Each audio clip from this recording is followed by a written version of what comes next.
Hello, today we will be giving our Spotify briefing presentation, and this will be given by myself, Rachel Robinson, Noah, Juliana, and Aaron. So today we are presenting our creative brief, and this is going to promote Spotify giving 10% of every subscription sold back to struggling artists. And this is something that needs to be done now because Spotify does have a very damaged reputation when it comes to taking care of their own artists. They are known for not paying their artists a good amount at all. As it states underneath, the artists earn about 0.00318 to the dollar for every time their track is listened to. In other regards, Spotify makes billions off of their subscriptions and all of these songs, while the artist makes pennies in comparison to what they are funneling in. So it is completely unfair to the artists, and we think that giving the 10% of a subscription back could extremely help promote a positive reputation for Spotify and allow for artists to want to support the streaming service more. The importance of this project is to hold Spotify responsible for their lack of support in the industry and also allow artists to get paid what they truly deserve. It impacts struggling and starting out artists, and this is why we aim to target supporting them specifically. Key concepts would include rebuilding trust with artists, both established and struggling, advertising the concept to consumers to help increase the number of subscriptions, which will then increase the dollar amount going to struggling artists, and using the correct PR to reestablish a positive reputation. These can all help create the big idea and just overall grasp what Spotify really needs to do. They need to get back in the good of the public eye, and as well as support their artists who truly deserve it. Our target audience is primarily going to be millennials. The age 18 to 24 make up 26% of our customers, and it is the most popular music streaming platform for those that are under 30. You can also look into the 55 plus age. It is not as high, but they are still absolutely there. And we plan on making a dynamic effort in targeting the conventional target audience of Spotify, which is their millennial group demographic. Our marketing will ensure their awareness of the social good campaign and implementation Spotify would be making with the 10% back to artist proposal. So overall, we have a great grasp on primarily the millennial age, and then also going on to the 25 through 55 to make sure that we target everyone who needs to be targeted.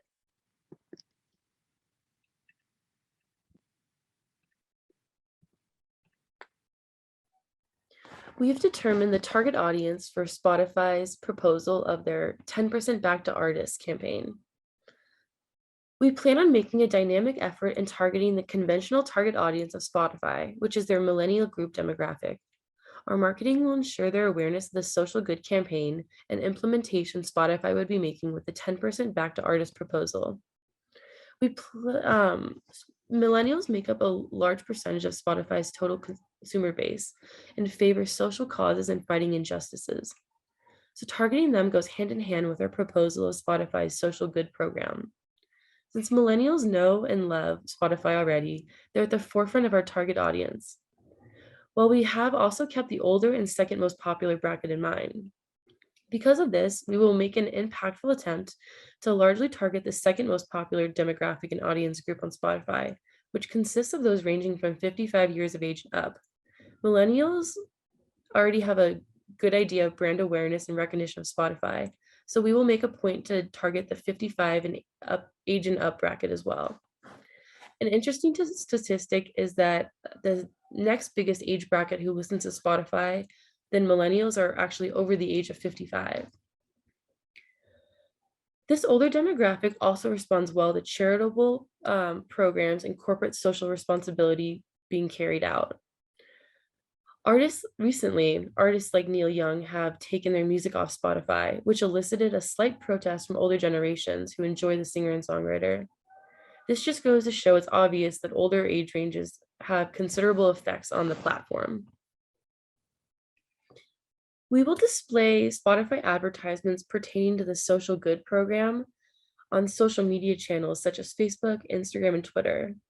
We will also have cable TV advertisements, which has a significant reach for Spotify's designated consumer base. Facebook's as well, which has an extremely strong reach for older age ranges. Physically, there will be ads on billboards and pop-up shops at malls.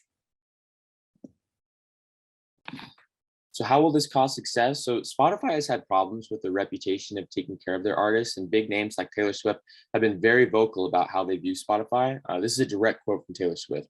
"I'm not willing to contribute my life's work to an experiment that I don't feel fairly compensates the writers, producers, artists, and creators of this music." Taylor goes on and talks extensively about how Spotify continues to not value even some of their top and most well-known artists, and how this kind of behavior has affected how other musicians view them. Our proposal will cause success because having a good reputation in an industry like this is critically important, and giving back to young and struggling artists is a way that Spotify can start rebuilding their PR. Spotify has been around since 2006, and since then they've accumulated a net worth of $21 billion. Giving a little bit of this back to young musicians would show that Spotify cares about not just their own artists, but artists all over the world as well.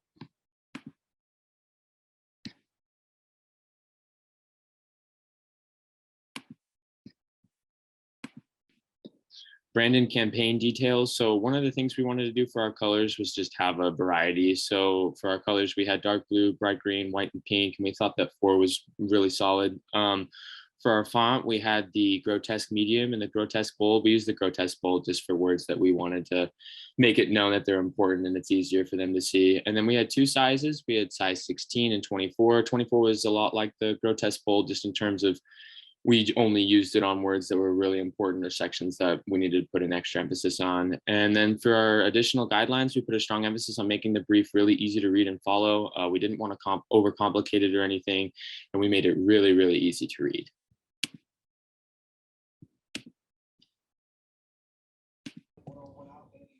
According to NME, a new study found that 19% of Spotify users have unsubscribed or plan to unsubscribe over the Joe Rogan controversy. Now, this doesn't necessarily mean that Spotify is going to lose 19% of its users, and in fact, that really hasn't happened. That would be quite unrealistic. However, it does mean that a fifth of the platform is considering leaving just because of the Joe Rogan controversy. This is significant because although if someone's considering leaving something once, they aren't likely to leave the platform. Over time, as more artists leave the platform or Spotify is embroiled in more controversies, more and more people are going to consider leaving the platform. And the more times they consider leaving the platform, the more likely Spotify users are going to.